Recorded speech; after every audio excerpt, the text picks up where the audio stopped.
All right, that's it. Dishonor. Dishonor on your whole family. Make a note of this. Dishonor on you. Dishonor on your cow.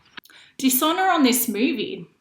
Dishonor on this movie. Seriously, what were they thinking not having the Mulan soundtrack on this movie when it has hands down the best Disney soundtrack?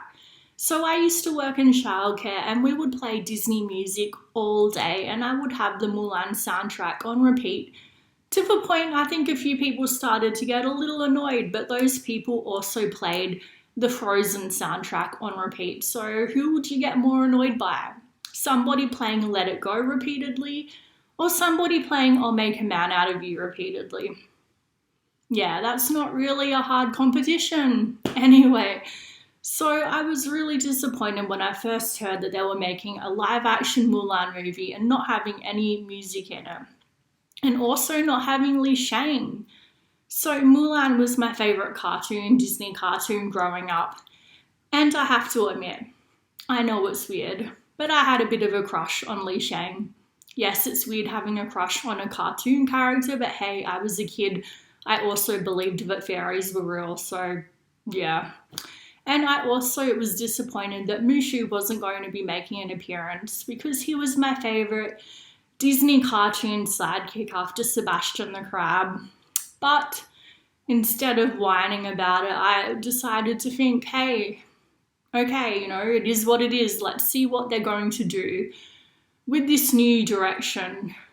And hopefully without the memorable characters that we all know and love and a lot of the nostalgia factor, hopefully it still does hold up as a really good, more serious war movie. So does it?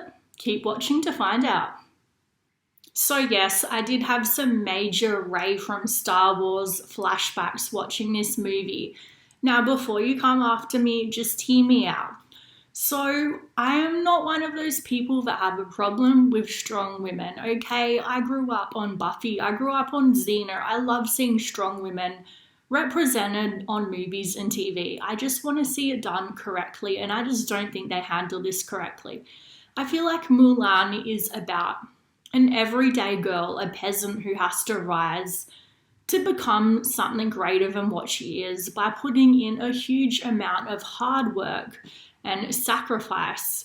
And I just feel like with this, and the whole chi thing seems so similar to the Force that, there is going to be some comparison to Rey because it was a similar sort of concept. Not that I'm some expert on chi, I admit, I know pretty much nothing about it.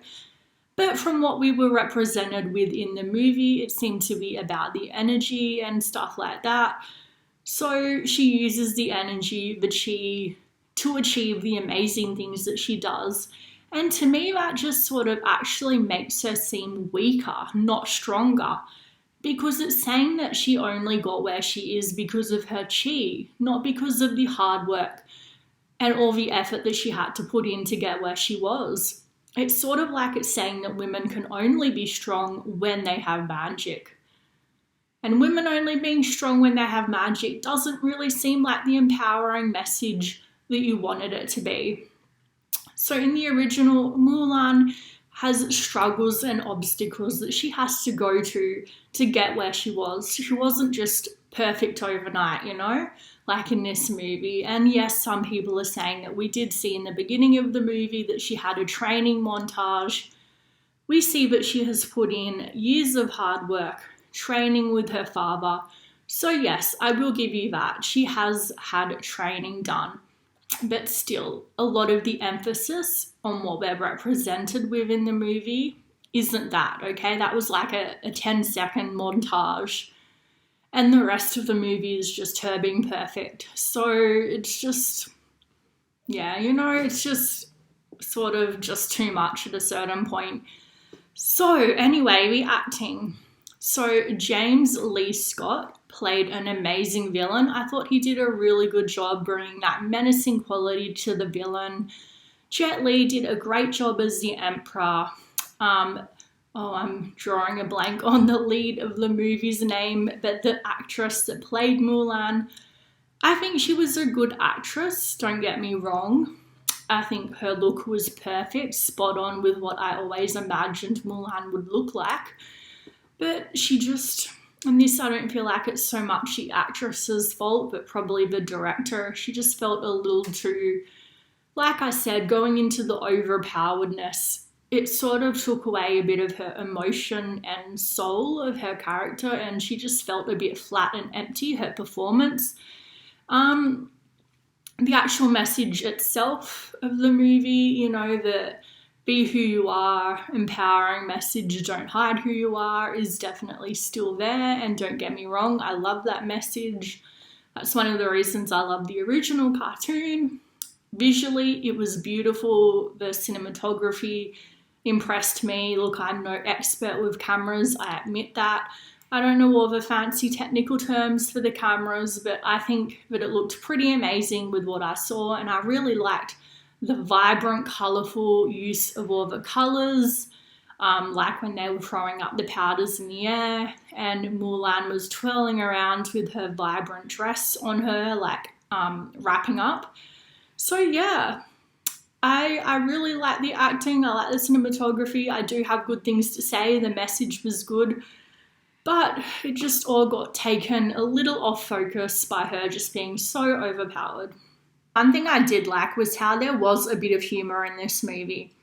We see in the army training scene that Mulan is building up, you know, a bit of a relationship with the guys that she's training with, and there's a bit of humour there with her not wanting to shower in front of them and stuff like that, and the guys just being guys and her being like, what have I gotten myself into, you know? So I'm glad they did keep a little bit of that humour and the heart, like from the original movie in that particular scene.